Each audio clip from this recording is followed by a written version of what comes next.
Dear aspirants, welcome to machine possible IAS.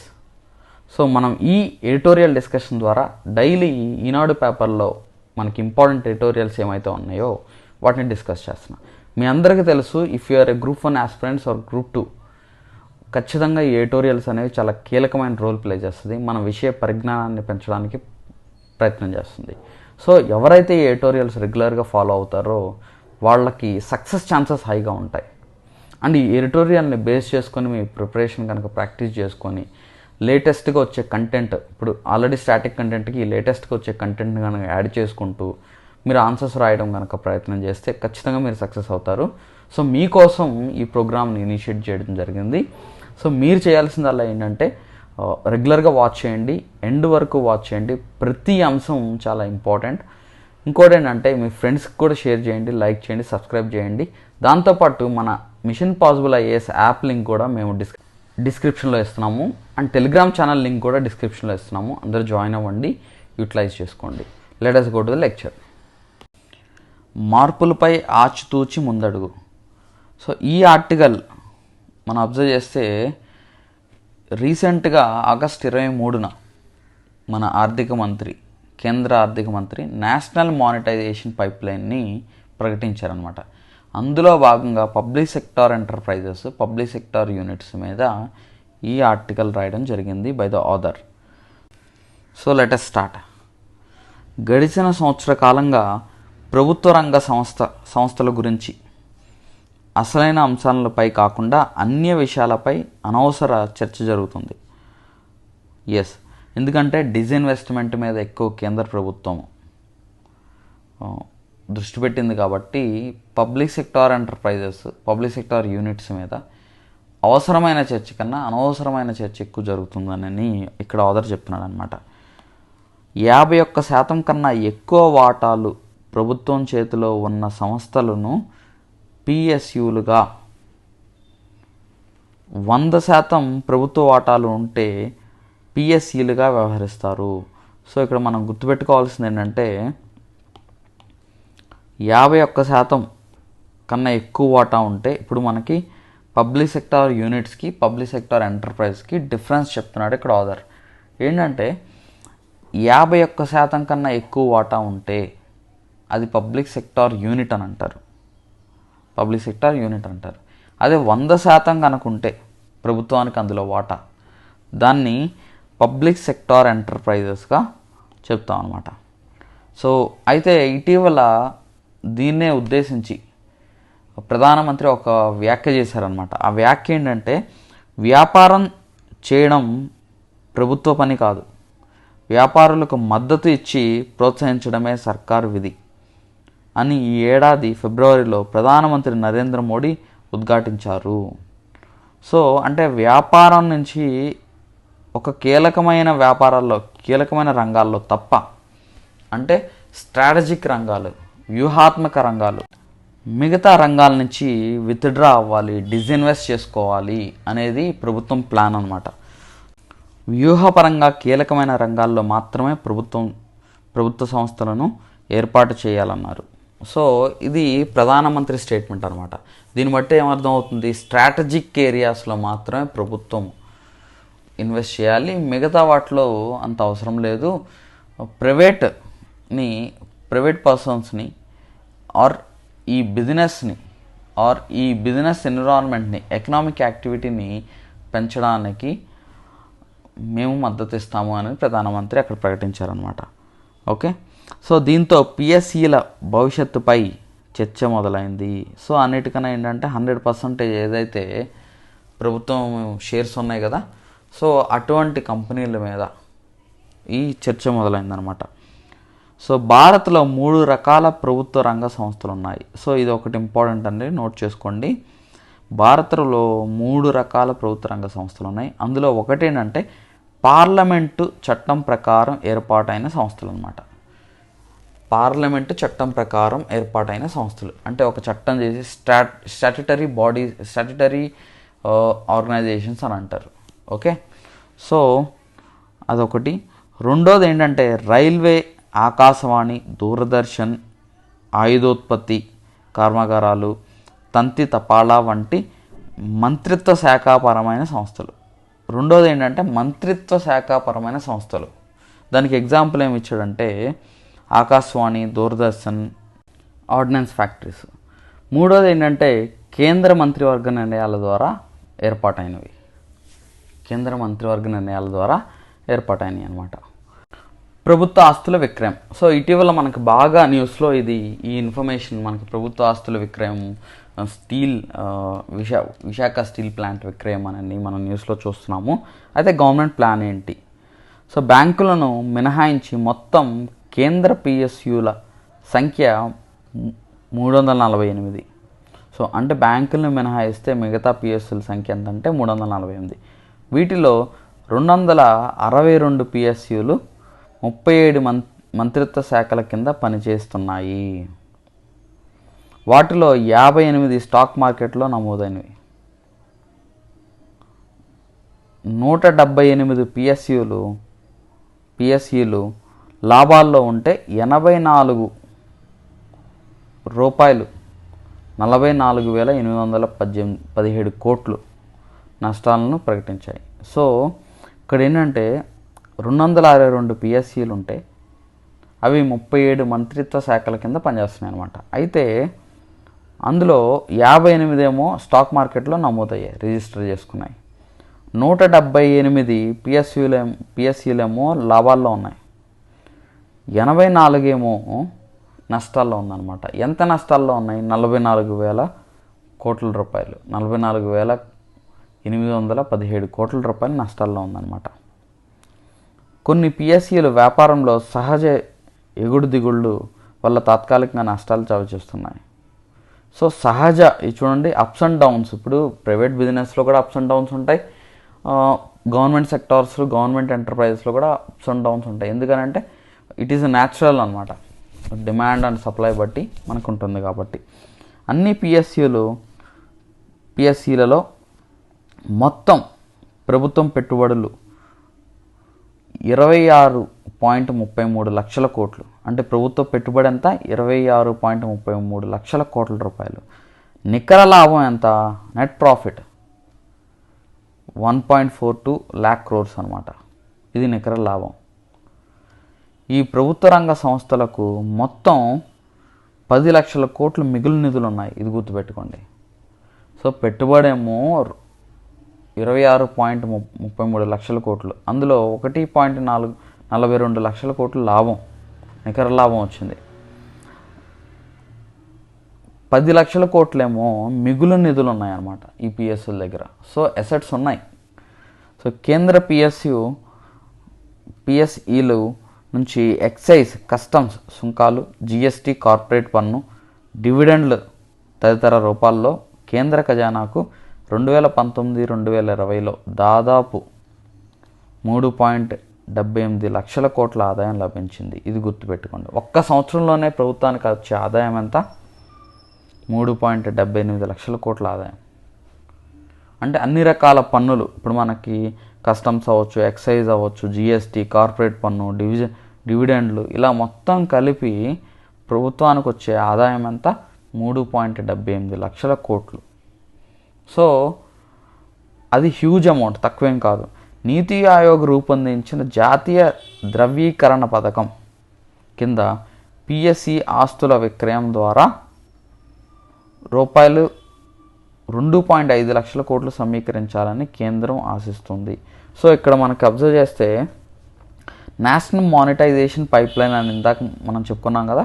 ఈ national monetisation pipe line ద్వారా 2025 కల్లా 6 లక్షల కోట్లు సేకరించాలనేది గవర్నమెంట్ టార్గెట్. ఈ అమ్మకం ద్వారా 2022-2025 వరకు, అంటే ఈ 4 సంవత్సరాల్లో 6 లక్షల కోట్లు నేషనల్ మానిటైజేషన్ పైప్ లైన్ ద్వారా. బ్రౌన్ ఫీల్డ్ ప్రాజెక్ట్స్ అన్నిటిని కూడా రైట్స్ మాత్రమే అమ్మి, ఓనర్షిప్ కాదు, ఇది గుర్తుపెట్టుకోండి. ఓనర్షిప్ అమ్మట్లేదు, రైట్స్ మాత్రమే అమ్మి మళ్ళీ తర్వాత ప్రభుత్వం తీసుకునేలాగా. తద్వారా వచ్చిన డబ్బుల్ని ఇన్ఫ్రాస్ట్రక్చర్లో పెట్టాలనేది గవర్నమెంట్ ప్లాన్ అనమాట. 2025 కల్లా రాష్ట్ర ప్రభుత్వాలు సైతం తమ ఆధీనంలోని పిఎస్సిలు ఆస్తుల అమ్మకం ద్వారా మరో 3 లక్షల కోట్ల రూపాయలు సమీకరించాలని సూచిస్తుంది. సో ఇది కేంద్రానికి నేషనల్ మానిటైజేషన్ పైప్లైన్ అయినప్పటికీ రాష్ట్రాలకు కూడా ఇంత టార్గెట్ పెట్టి ఇది ఇంత టార్గెట్ పెట్టుకోండి అని చెప్పడం జరిగిందనమాట. జీవిత బీమా సంస్థల్లో కొన్ని వాటాల అమ్మకంతో పాటు ఆకాశవాణి, బీపీసీఎల్ సంస్థల్లో మొత్తం ప్రభుత్వ వాటాలను విక్రయించాలని కేంద్రం నిర్ణయించింది. కేంద్ర ఆర్థిక మంత్రి ఈ ఏడాది ఆగస్టు 22న ద్రవ్యీకరణ పథకం నేషనల్ మానిటైజేషన్ పైప్లైన్ ప్రారంభించారు. ఇది గుర్తుపెట్టుకోండి, డేట్ గుర్తుపెట్టుకోండి, ప్రిలిమ్స్లో అడిగే అవకాశం ఉంటుంది. 2022-25 మధ్య 4 ఏళ్లలో ఎన్ఎంపి కింద 6 లక్షల కోట్ల రూపాయలు సమీకరిస్తామని రాష్ట్రాలు ఇదే పందాలో అనుసరించాలని అన్నారు. దీని కింద పిఎస్సి ఆస్తులను విక్రయించడం లేదని కేవలం హక్కులను మాత్రమే నగదీకరిస్తామని ప్రకటించారు. హక్కులను మాత్రమే. ఫర్ ఎగ్జాంపుల్ ఒక ఎగ్జాంపుల్ చెప్తాను చూడండి. లీజు, ఇప్పుడు ఒక గని ఉంది, ఆ గనిని లీజుకి ఇవ్వడం, లీజుకి ఇచ్చి కొన్ని సంవత్సరాలు లీజుకి ఇచ్చి మళ్ళీ తీసుకోవడం. అయితే ఇక్కడ ఒక నష్టం జరిగే అవకాశం ఉంది. ఏంటంటే లీజుకి ఇచ్చినప్పుడు ఆ అసెట్స్ కంప్లీట్గా యూజ్ చేస్తారు ప్రైవేట్ సెక్టర్ వాళ్ళు, కంప్లీట్గా వాడేసి డీవాల్యుయేషన్ అయిపోతుంది. ఓకే, సో డిప్రిసియేషన్ అయిపోద్ది. ఇప్పుడు ఆ లీజుకి ఇచ్చి ఆ గని నుంచి మొత్తం ఖనిజాలన్నీ తీసేసుకున్న తర్వాత మిగిలిపోయిందేగా మనకి ఇచ్చేది. సో ఇలాంటివి ప్రాబ్లమ్స్, ఇష్యూస్ ఉన్నాయి. సో ఇలా ఇచ్చేటప్పుడు కొంచెం చాలా జాగ్రత్త పడాలి. దాని బదులు అమ్మడం బెటర్ అని చెప్పేసి, గనుల విషయంలో అయితే పూర్తిగా అమ్మేయడం బెటర్ అని చెప్పి ఈ ఆర్డర్ చెప్పడం జరుగుతుందన్నమాట. ఈ ఆస్తులపై యాజమాన్య హక్కులు ఎవరికి ఇవ్వమని, 4 ఏళ్ల తర్వాత ఆ ఆస్తులు తిరిగి ప్రభుత్వానికి దఖలు పడతాయని వివరించారు. రైల్వే, విద్యుత్పాదన, సహజ వాయువు పైప్లైన్లు, టెలికమ్యూనికేషన్, రేవులు, గనులు, స్టేడియాలు, పట్టణ స్థిరాస్తుల వంటి రంగాల్లో ప్రభుత్వ ఆస్తులను నగదీకరిస్తారు.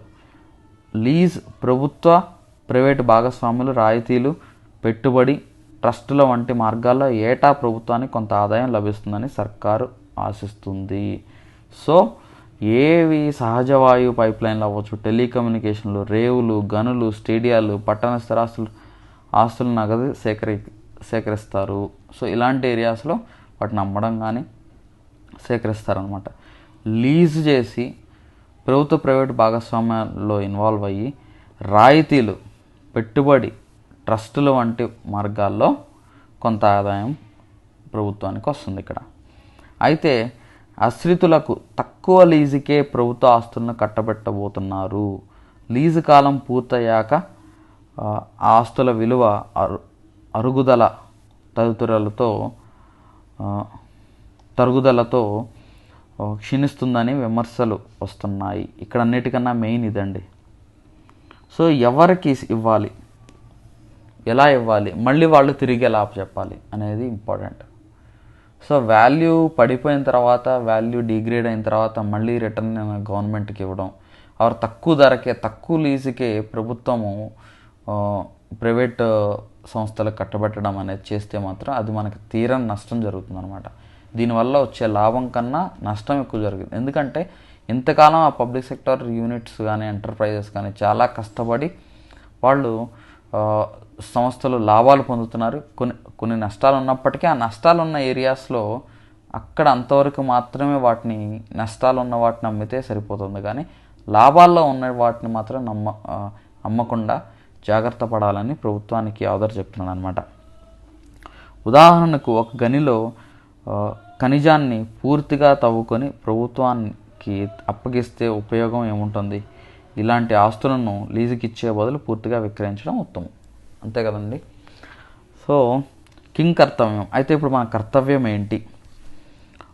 దేశాభివృద్ధికి ప్రభుత్వ రంగం అవసరం లేదని, అంతా మార్కెటే చూసుకుంటుందనే వాదన 2008 ఆర్థిక సంక్షోభం, కోవిడ్ మహమ్మారి గోరికట్టాయి.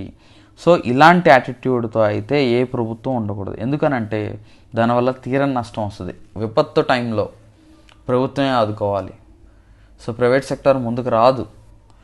సో 2008 ఆర్థిక సంక్షోభం ఒకటి, కోవిడ్ మహమ్మారి టైంలో అంతా మార్కెటే నిర్ణయిస్తుంది అనుకోవడం తప్పండి. ఓకే, ఈ రెండింటి ద్వారా మనం తెలుసుకున్నాం ఒక్క కమ్యూనిస్ట్ చైనాలోనే కాదు, పెట్టుబడిదారి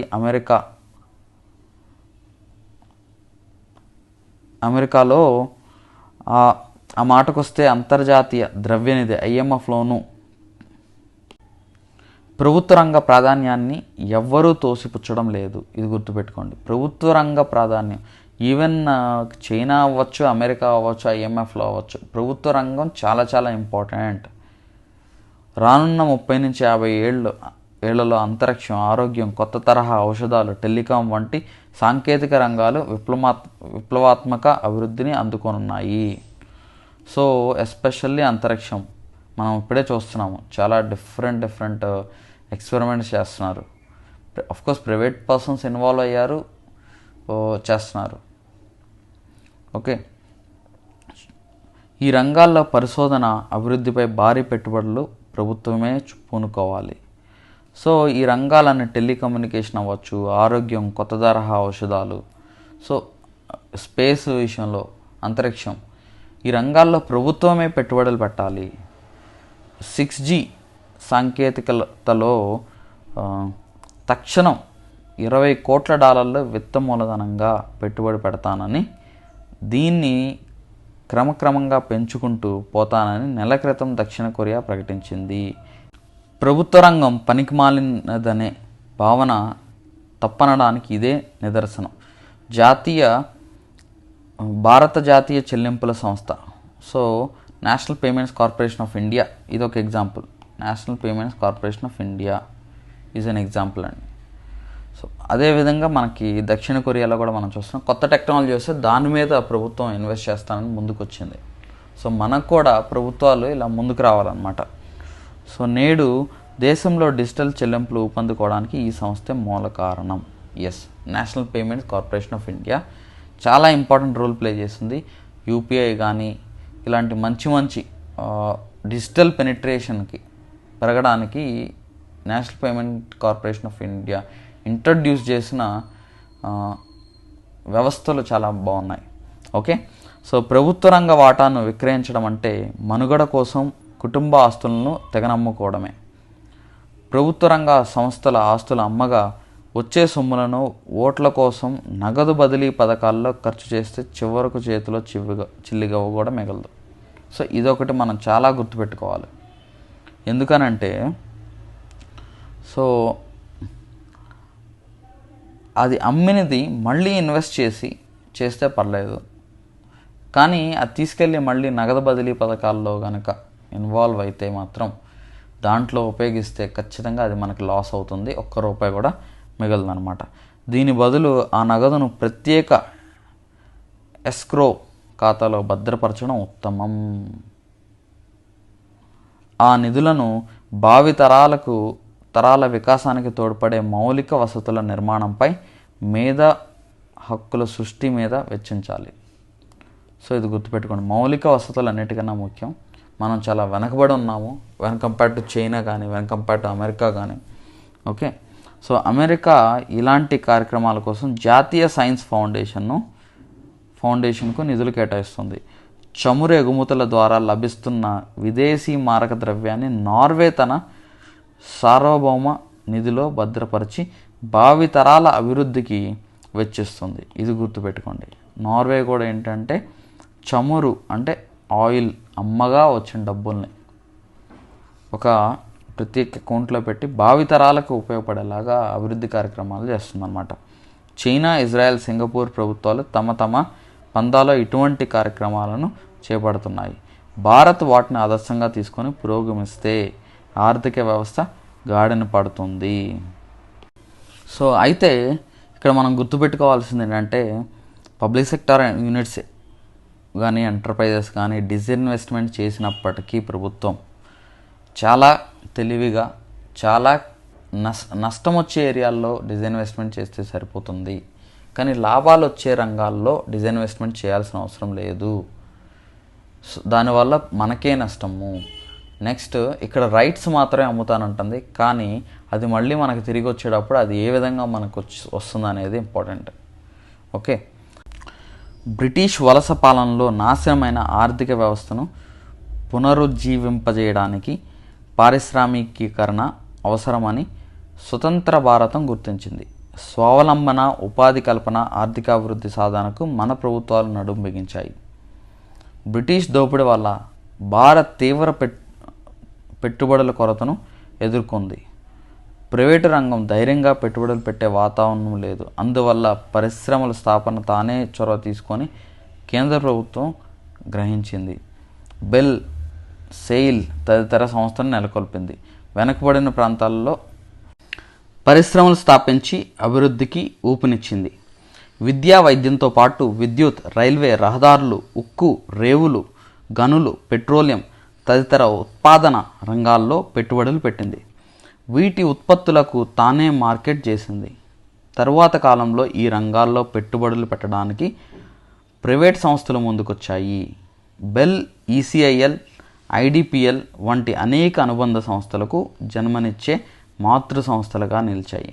సో చూడండి, అంటే ఇది బ్రిటిషర్స్ టైంలో మన ఆర్థిక వ్యవస్థ బాగా దెబ్బతినేది. సో మనం just only raw material supply చేసే స్టేజ్లోనే మనం ఉండిపోయాం అనమాట. సో ఆ స్టేజ్లో ఉండాలనే బ్రిటిష్ ఆకాంక్షించారనమాట. అయితే దాని నుంచి అటువంటి సమయంలో ప్రైవేట్ సంస్థలు, స్వతంత్రం వచ్చిన తర్వాత ప్రైవేట్ సంస్థలు ఇన్వెస్ట్ చేయడానికి ముందు రాకపోయేసరికి ప్రభుత్వమే ఈ public sector units, public sector ఎంటర్ప్రైజెస్ను స్థాపించి, సో ఎక్కడైతే డెవలప్మెంట్ లేదో, ఎక్కడైతే అభివృద్ధి లేదో, సో ఆ ప్రాంతాల్లో ఈ సంస్థలను ఏర్పాటు చేసి ఆ ప్రాంతాల డెవలప్మెంట్కి, ఓవరాల్గా మన దేశ ప్రగతికి ఇవి కృషి చేశాయి. అది మాత్రమే కాకుండా దాంతోపాటు ఈ సంస్థలే అనుబంధ సంస్థలను కూడా ఏర్పాటు చేసి మన దేశ ప్రగతికి చాలా తోడ్పాటు చేశాయన్నమాట. సో అలాంటి వ్యవస్థల్ని మనం నిర్లక్ష్యం చేయకుండా ఎక్కడైతే అవసరమో అక్కడ ఎక్కడైతే మనకు అవసరం లేదో అక్కడ మనము డిజిన్వెస్ట్మెంట్ చేసి, ఎక్కడైతే మనకు అవసరమో అక్కడ మనం ఉంచుకొని కొత్త కొత్త పెట్టుబడులు పెట్టి మరింత అభివృద్ధి చెందాలని ఆథర్ చెప్తున్నాడు అనమాట. సో ఎడిటోరియల్స్ అనేవి చాలా చాలా ఇంపార్టెంట్. మీ ప్రిపరేషన్ కనుక గ్రూప్ 1 మెయిన్స్, గ్రూప్ 1కి కనుక టార్గెట్ అయి ఉంటే ఖచ్చితంగా ఇది మీ విషయ పరిజ్ఞానాన్ని పెంచుతుంది. మీకు ఒక అంశం మీద ఒక క్లారిటీ ఇస్తుంది. సో మీరు ఎలా ఆలోచించాలి, ఎలా ఎగ్జామ్లో రాయాలి, ఏ పాయింట్స్ రాయాలనేది ఈ అంశాల నుంచి మీరు తీసుకోవచ్చు. ఈ డైలీ ఎడిటోరియల్ అనాలిసిస్ అనేది మీకు బాగా ఉపయోగపడుతుంది. మీరు ఖచ్చితంగా దీన్ని ఫాలో అవ్వండి, యూటిలైజ్ చేసుకోండి. ముఖ్యంగా మీ ఫ్రెండ్స్కి కూడా తెలియచేయండి. సబ్స్క్రైబ్ చేసుకోండి, లైక్ చేయండి. సో ఎందుకనంటే మీరు సబ్స్క్రైబ్ చేసుకుంటే రెగ్యులర్గా మేము చేసే వీడియోస్, మీకోసం చేసే వీడియోస్ మీకు వస్తాయి అన్నమాట. So thank you so much.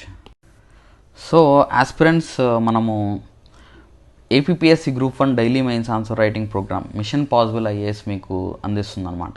So ఈ daily mains answer writing programme చాలా చాలా ఇంపార్టెంట్. మీరు కనుక if you are seriously aiming for group 1 mains, group 1 కనుక మీరు సీరియస్ ఆస్పిరెంట్స్ అయితే ఖచ్చితంగా మీరు చేయాల్సింది ఏంటంటే రోజు కనీసం ఒక 2 క్వశ్చన్లు అయినా ప్రాక్టీస్ చేయాలి. అందులో మీ సిలబస్ తగ్గట్టు క్వశ్చన్స్ మేము ఫ్రేమ్ చేస్తాము. చాలా ఇంపార్టెంట్ క్వశ్చన్స్ ఫ్రేమ్ చేస్తాం. ఇది కనుక మీరు ఫాలో అయ్యారంటే 100% మీరు సక్సెస్ అవ్వడానికి అవకాశం ఉంటుంది. మీరు చేయాల్సిందల్లా ఈ కోర్సు, మనం డిస్క్రిప్షన్లోనే ఈ కోర్సు లింక్స్ ఇస్తున్నాము అండ్ మా టెలిగ్రామ్ ఛానల్ లింక్ కూడా ఇస్తున్నాము. సో జాయిన్ అవ్వండి టెలిగ్రామ్ గ్రూప్లో. డైలీ కరెంట్ అఫైర్స్ మీద ఆబ్జెక్టివ్ క్వశ్చన్స్ కూడా మేము పెడుతున్నాము. సో ఈ కోర్స్ కూడా మీరు సబ్స్క్రైబ్ చేసుకోండి. ఆ లింక్ మీద క్లిక్ చేస్తే యాప్ డౌన్లోడ్ చేసుకొని అక్కడే అదే లింక్ యూజ్ చేసి మీరు పేమెంట్ చేయొచ్చు. సో అయితే ఏంటంటే వన్స్ పేమెంట్ చేశాక మీకు క్వశ్చన్స్ అన్నీ కూడా అన్లాక్ అవుతాయి. సో మీరు క్వశ్చన్స్ చూసుకొని మాకు ఆన్సర్స్ రాసి పంపిస్తే మేము రివ్యూ చేసి మళ్ళీ మీకు పంపిస్తాం. సో తద్వారా మీరు ఎక్కడ మిస్టేక్స్ చేస్తున్నారు, ఎక్కడ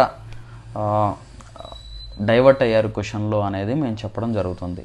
సో ఎలా రాయాలి, ఫార్మాట్ ఏంటి, ఇదంతా కూడా మేము వివరించడం జరుగుతుంది. యూటిలైజ్ చేసుకోండి.